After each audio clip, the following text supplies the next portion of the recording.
La voz de San Romero hoy, por el Padre Roque Regalado. Mensaje de reflexión que mediante la luz del Evangelio te ayudará a ti en tu caminar, vida personal y espiritual. Humilde, manso y sincero, valientemente profeta, que se enfrentó a los tiranos.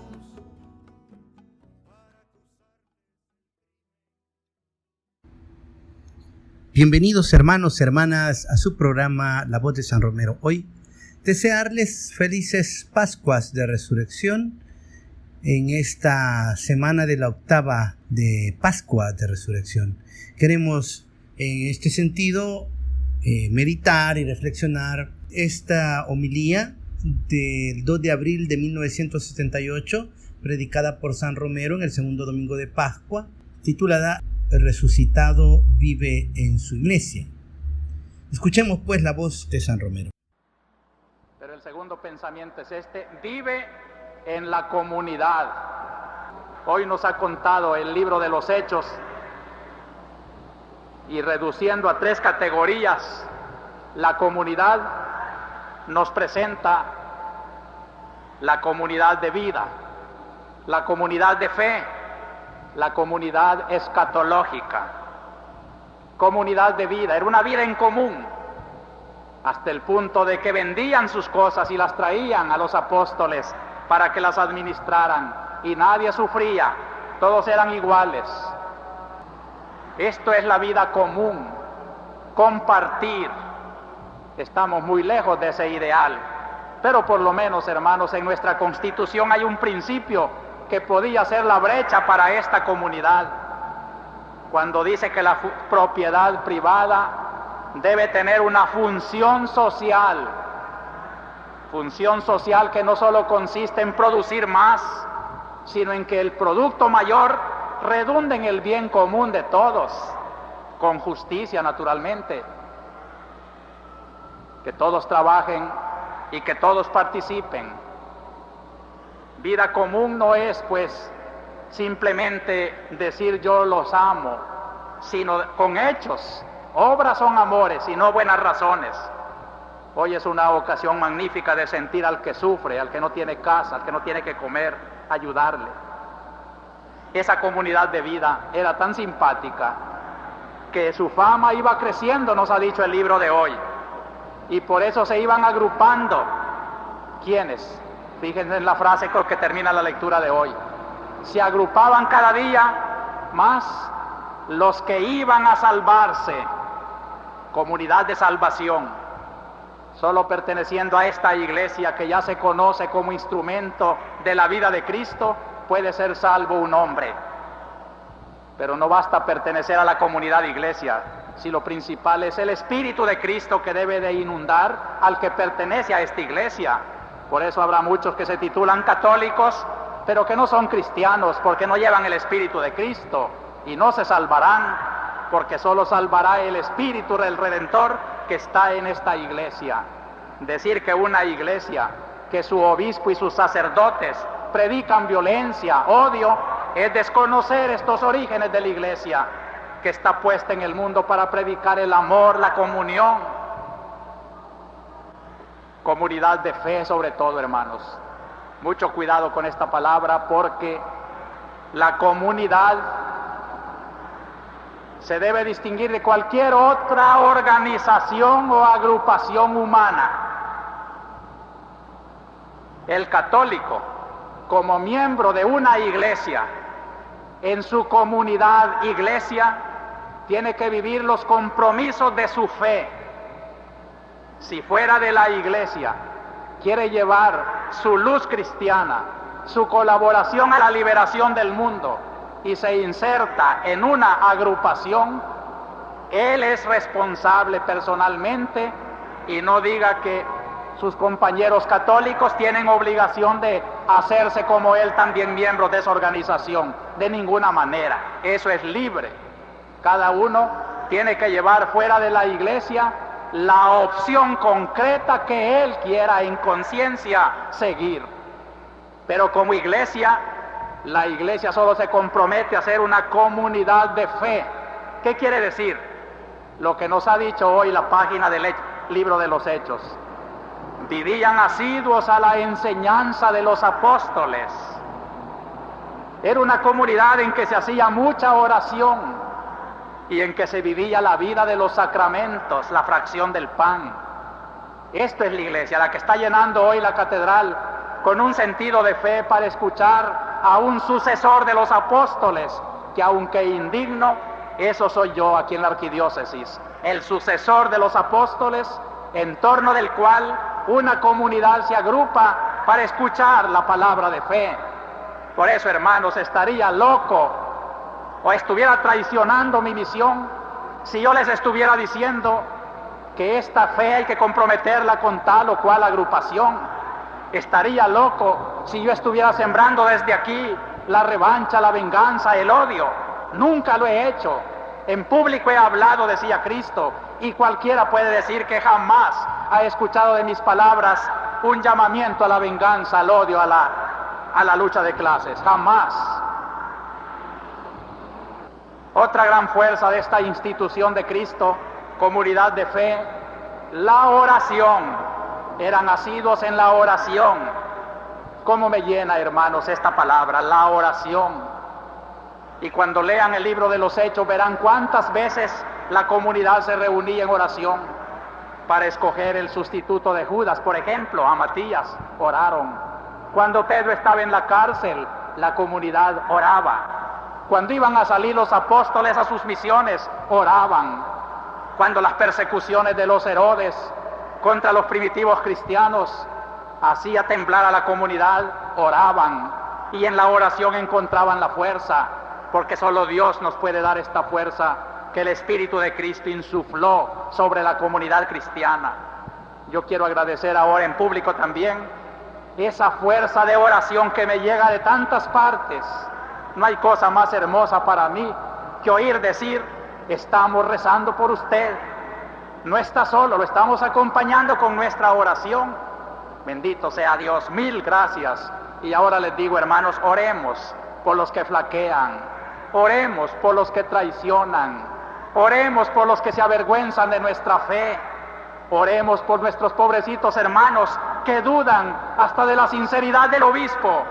Oremos para que formemos como los cristianos, aún en los riesgos peligrosos de esta misión, que tenemos que ser firmes en lo que hay que predicar, y que como aquellos primeros cristianos algunas veces habrá que decir: antes tenemos que obedecer a Dios que a los hombres, y de Dios me vendrá la fuerza para predicar esa doctrina que es única, verdadera. Y esta comunidad de fe vive en los sacramentos. Hermanos, los sacramentos son parte de nuestra iglesia. Aquí nos dice el libro de los Hechos que compartían la fracción del pan, término precioso, misterioso, con que se llamaba la Santa Misa, porque en aquel tiempo se hacía la cena común, cenaban, pero después de cena, como Cristo después de la cena, el ambiente se tornaba sagrado y el presidente de la reunión de la cena consagraba el pan y el vino, y ya no era pan, ya no era vino, era el cuerpo y la sangre del Señor. Por eso Pablo VI dice bellamente de la iglesia actual: la iglesia sacramento de salvación. La entrada en la comunidad eclesial se expresará a través de muchos otros signos que prolongan y despliegan el signo de la iglesia. En el dinamismo de la evangelización, aquel que acoge el evangelio como palabra que salva, lo traduce normalmente en estos gestos sacramentales. No es verdadero hijo de la iglesia el que no aprecia los sacramentos de la iglesia. Si me está escuchando la persona que me preguntaba por qué dos que se aman y no se han casado por la iglesia, pero viven una vida matrimonial fiel, cariñosa, ¿por qué se van a casar por la iglesia? Aquí está la respuesta. Yo no digo que los amancebados sean malos. Hay muchos que llamamos amancebados que son más fieles que los que están casados por la iglesia, eso es cierto. Pero sí es cierto que el que solamente se ha unido por un amor humano no ha recibido el sacramento. El sacramento es un signo de la pertenencia a la iglesia de Cristo. Y cuando un hombre y una mujer que pertenecen a esta iglesia de Cristo quieren significar que su amor es tan noble que no se avergüenzan de ser hijos de Cristo, entonces van a un sacerdote que bendiga su amor. No es que sea malo el amancebamiento humanamente, pero no está completo porque falta el signo sacramental del amor conyugal.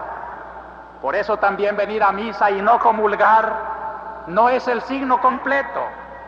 Ojalá un día, hermanos, comprendamos que la fracción del pan, Cristo invitando a esta mesa, el altar es mesa, el altar es la mesa del hogar, no lo olvidemos. Cuando venimos a misa, cuando entremos para el portón de esa catedral, sintamos que venimos al hogar, y como en el hogar la mamá espera con la mesa servida, Cristo nos espera con su mesa servida, y le hacemos un desaire cuando a la hora de comer no tenemos hambre, no estamos preparados.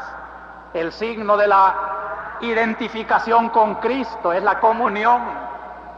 Hermanos, ojalá un día comprendamos la belleza eucarística de nuestra iglesia y sintamos que la misa no solo es palabra, sino que es alimento, es comunión, es vida.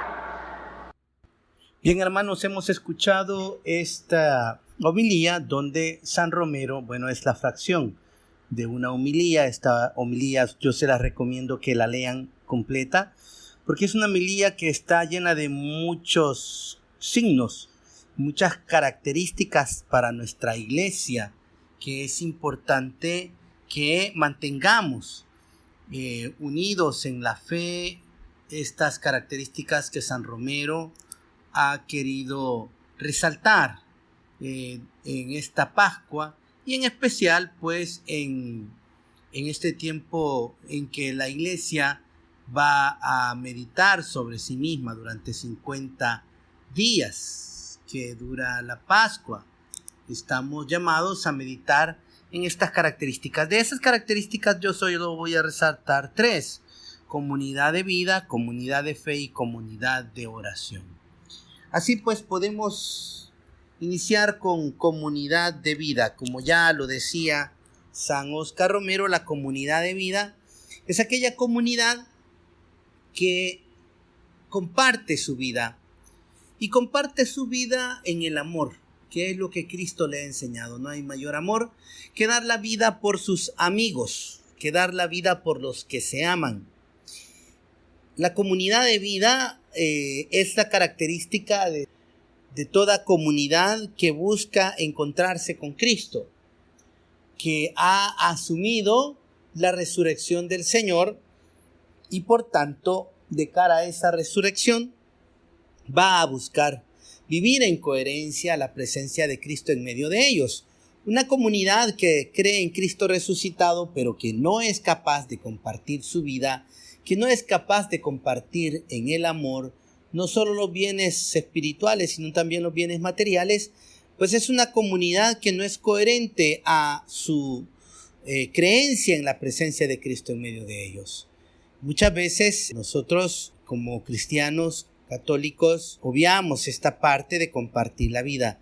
Nos reunimos para la enseñanza, nos reunimos para orar, nos reunimos para los sacramentos, pero muchas veces nos olvidamos reunirnos para compartir lo necesario, lo que tenemos, parte de nuestros bienes, y mucho menos nos reunimos para hacer que la sociedad se vuelva más solidaria. Por eso es que San Romero va a citar la Constitución. Aquí en nuestra Constitución pues se habla siempre esto de la propiedad privada, no como una propiedad privada absoluta, sino como una propiedad privada que tiene una deuda social, es decir, que todo el capital que se pueda producir debe de ser repartido por igual y ayudar al desarrollo económico y humano de toda la nación, de todo el pueblo. No es el capital que se produce, no debe de ser para acumular riqueza, ni debe de ser para despojar a otros de sus bienes, de sus derechos. Qué importante es, por ejemplo, descubrir que la comunidad de los Hechos de los Apóstoles se llegaba, donde los apóstoles se disponía de la bendición que Dios había dado, y esa bendición era distribuida por igual, en especial para los más necesitados, para que todos pues tuvieran la experiencia de la misericordia de Dios y la experiencia de tener una vida digna, una vida de acuerdo a la voluntad del Señor en cuanto a su dignidad y en cuanto a su fidelidad. También compartir los carismas de la iglesia, compartir los bienes espirituales. Hay muchos grupos, comunidades, movimientos que, teniendo un carisma que puede enriquecer a toda una comunidad parroquial, que puede enriquecer a toda una iglesia, simple y sencillamente se dejan encerrar en sí mismos y vivir el carisma simple y sencillamente entre ellos mismos. Y esto lo que hace es formar una comunidad, una iglesia autorreferencial, que es una iglesia que el Papa Francisco ha estado denunciando constantemente, o por lo menos advirtiendo que no se caiga en el peligro de ser una comunidad autorreferencial, sino más bien una iglesia en salida. Una iglesia en salida es aquella que comparte sus carismas y sus riquezas, sus bienes espirituales y materiales. La otra característica que San Romero propone desde la lectura de los Hechos de los Apóstoles es la comunidad de fe. La comunidad de fe, sobre todo, es aquella comunidad que está perseverando en conocer su fe, en profundizar su fe, en profundizar en la enseñanza de los apóstoles. Está en comunión con la enseñanza de los apóstoles y de sus sucesores. Aquí quisiera hacer un llamado de atención, porque muchas veces, muy poco en las parroquias y en los movimientos, se estudia el magisterio de la iglesia.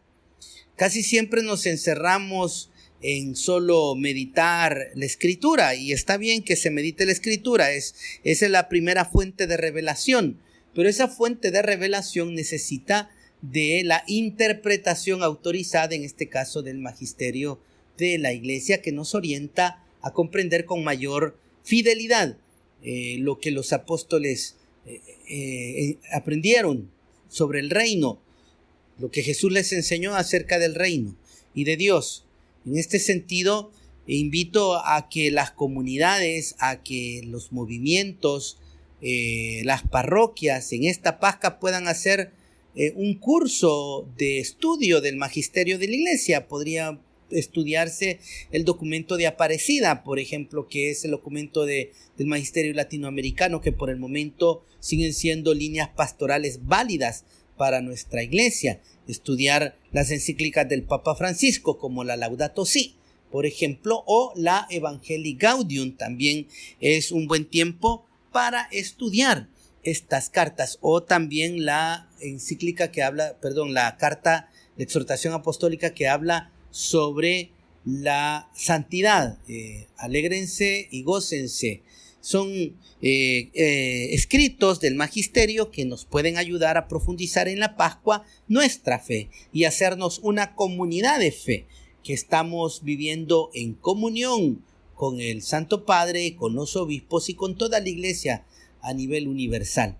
En este sentido, muchas veces se tiende a reducir la enseñanza que se da en las parroquias, muchas veces con formaciones muy poco precisas, formaciones que muchas veces se bajan de internet y que no tienen una visión del magisterio de la iglesia, y que muchas veces promueven solo espiritualidades desencarnadas. En este sentido, se puede estudiar también el compendio de doctrina social de la iglesia, que es tan importante para comprender el papel del laico en medio de la sociedad. Cómo el laico puede transformar la sociedad desde la doctrina que la iglesia ha dado para que forjemos sociedades más llenas de Dios. Entonces podemos hacer como esta invitación a que estudiemos el magisterio de la iglesia. Retomemos el Concilio Vaticano II, que es tan importante también para toda la iglesia universal, comprender qué es lo que el concilio nos pide, qué modelo de iglesia quiere que seamos. El concilio es fundamental para todo cristiano católico. Es una comunidad de fe, pues es esa comunidad que trata de comprender cada día mejor la fe para leer los signos de los tiempos y para actuar en coherencia a esa fe, ante diferentes dificultades, diferentes situaciones de la sociedad y de la vida diaria, de la familia. Amoris Laetitia, por ejemplo, es la carta que el Papa sacó para las familias, que también se puede estudiar en esta Pascua, o los jóvenes en la pastoral juvenil les queda muy bien estudiar Christus Vivit, Cristo vive, que es un texto pascual netamente, ¿verdad? Y podemos las pastorales juveniles durante esta cincuentena pascual estudiar en línea, por ejemplo, ¿verdad? Los coordinadores están haciendo grandes esfuerzos de mantener a sus grupos juveniles unidos en redes sociales. Es bien bonito ver cómo los jóvenes rezan el Santo Rosario en redes sociales, cómo los seminaristas incluso tienen páginas donde están animando a los jóvenes a orar la liturgia de las horas, a orar el Santo Rosario, pero también sería bonito que se hiciera un estudio de la Christus Vivit, que las pastorales juveniles mandaran el documento por red y se conectaran para comentar lo que han leído sobre Christus Vivit y cómo hacer vida esa fe de que Cristo está vivo en medio de nosotros, en medio de los jóvenes, y cómo esta experiencia de Cristo vivo puede ayudar a la juventud a tener mayor fermento en medio de la sociedad. Y por último, pues la comunidad de oración, una comunidad que participa en la oración, especialmente en los sacramentos de la iglesia. Cuán importante es perseverar en los sacramentos de la iglesia durante este tiempo en que estamos en confinamiento, pues es bien difícil, y como sacerdote les confieso que me ha dolido mucho en el corazón cada vez que he comulgado y he transmitido las Eucaristías en internet. Me duele en el corazón comulgar y saber que quienes me están viendo comulgar no pueden comulgar y desean comulgar o desean una confesión. Entonces, en este sentido, pues mis oraciones para todos ustedes. No perdamos este sentido, ser una iglesia en oración, una iglesia que participa de los sacramentos. Primero Dios, pronto vamos a salir de esta cuarentena y podremos de nuevo reunirnos. Ahora que no se puede comulgar, hay que valorar el sacramento. Así lo dice San Romero, cuán necesario es que los católicos valoremos de Eucaristía y cada uno de los sacramentos.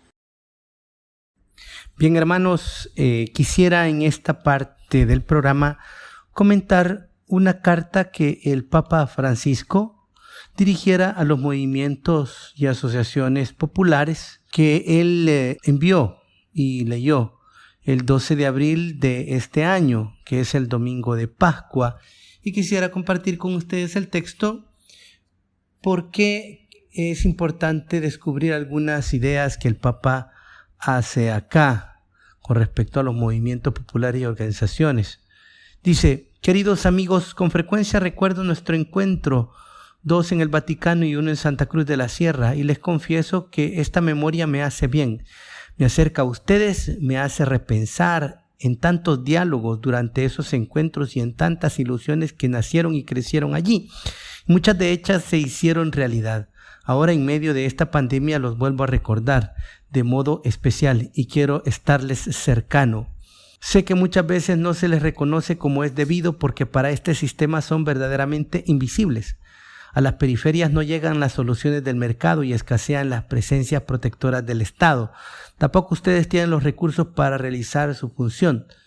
Se los mira con desconfianza por superar la mera filantropía a través de las organizaciones comunitarias y reclamar por sus derechos en vez de quedarse resignados esperando a ver si cae alguna migaja de lo que detenta el poder económico. Muchas veces mastican bronca e impotencia al ver las desigualdades que persisten incluso en momentos donde se acaba toda excusa para sostener privilegios. Sin embargo, no se encierran en la queja, se arremangan y siguen trabajando por sus familias, por sus barrios, por el bien común. Esta actitud de ustedes me ayuda, cuestiona y enseña mucho.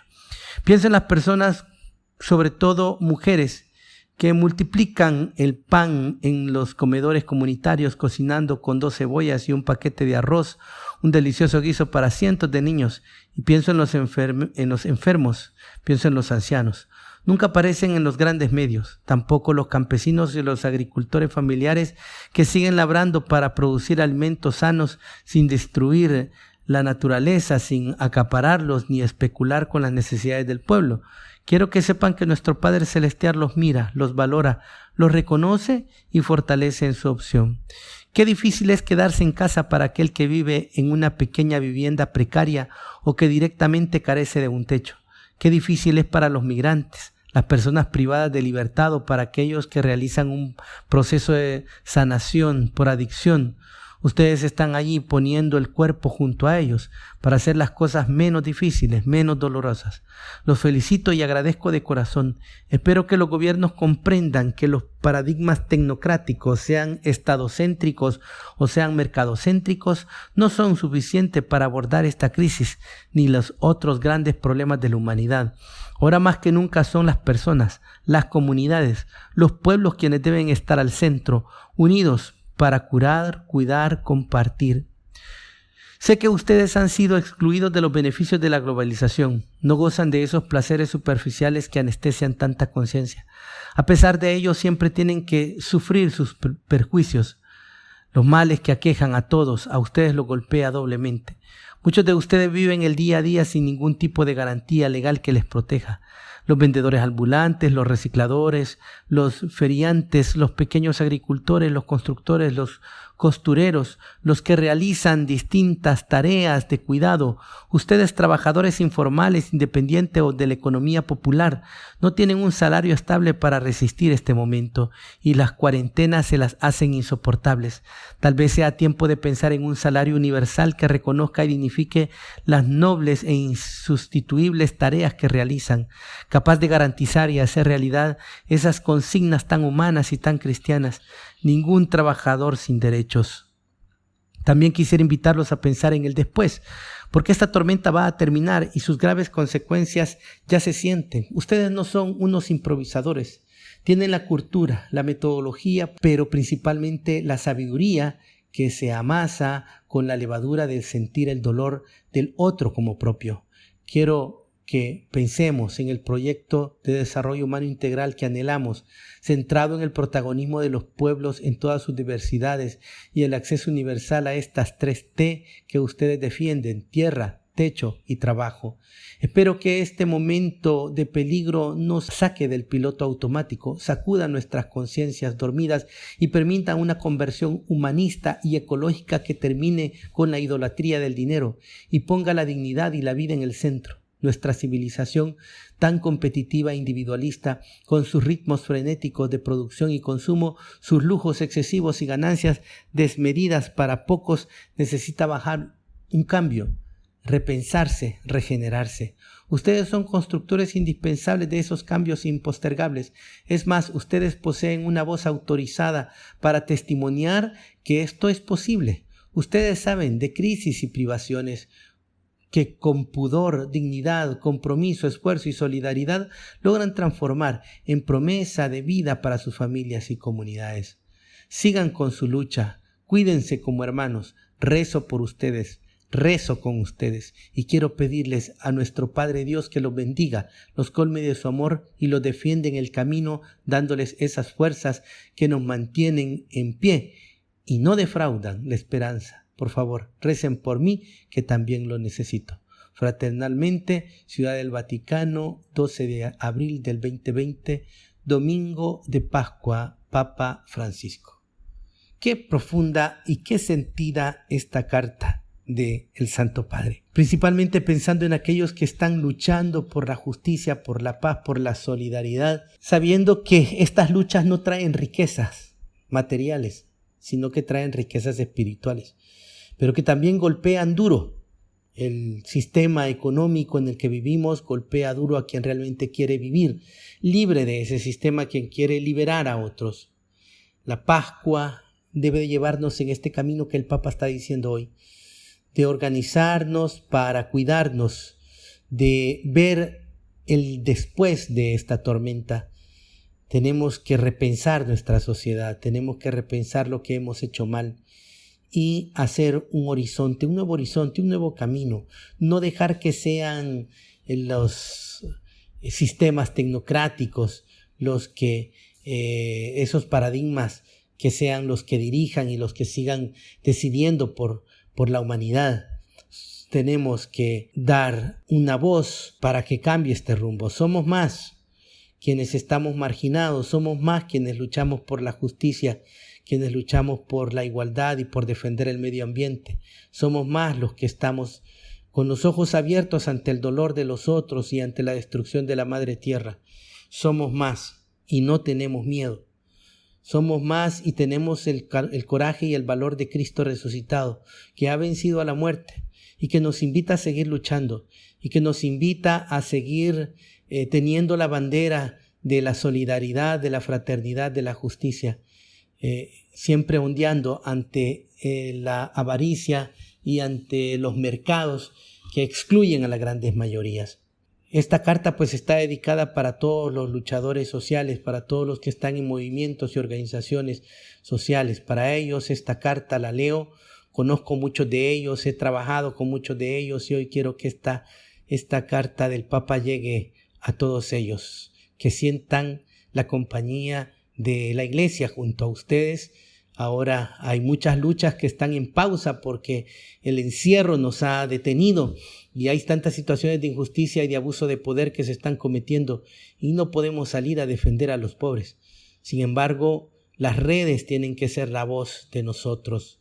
Las redes tienen que ser la voz que se alce para presionar a los poderes del Estado a que trabajen por el pueblo y no por la economía y no por votos y no por favores partidarios, etc. Los diputados están en un periodo de repensar la ley, el decreto decreto de emergencia que da la potestad al Ejecutivo de hacer un estado de excepción. ¿Es necesario el estado de excepción? Sí, claro que es necesario, porque muchas veces nosotros no queremos entender que debemos de quedarnos en casa, pero eso no da la autoridad para que hayan abusos de parte de los policías y de los militares. Y aquí hago un llamado, sé que están cansados, sé que están estresados porque andan todas las noches patrullando, porque ven mucha gente que no hace caso, pero eso no les da a ustedes la potestad de cometer atropellos contra el pueblo salvadoreño. Es más, oramos por ustedes, pedimos por ustedes para que siempre la misericordia de Dios y la paciencia de Dios esté en sus corazones y les proteja y les guarde y no den paso a la ira, no den paso a la violencia en sus corazones, porque eso no nos va a ayudar en nada. Ustedes son quienes nos están protegiendo, pero háganlo con misericordia y háganlo siempre con la disposición de respetar los derechos humanos, que son tan importantes para que nuestra sociedad avance en un desarrollo verdadero. Muy bien, hermanos, hermanas, el tiempo se nos ha agotado. Queremos agradecer a todos por su sintonía y les esperamos el próximo martes. Felices Pascuas de Resurrección y que el Señor les bendiga.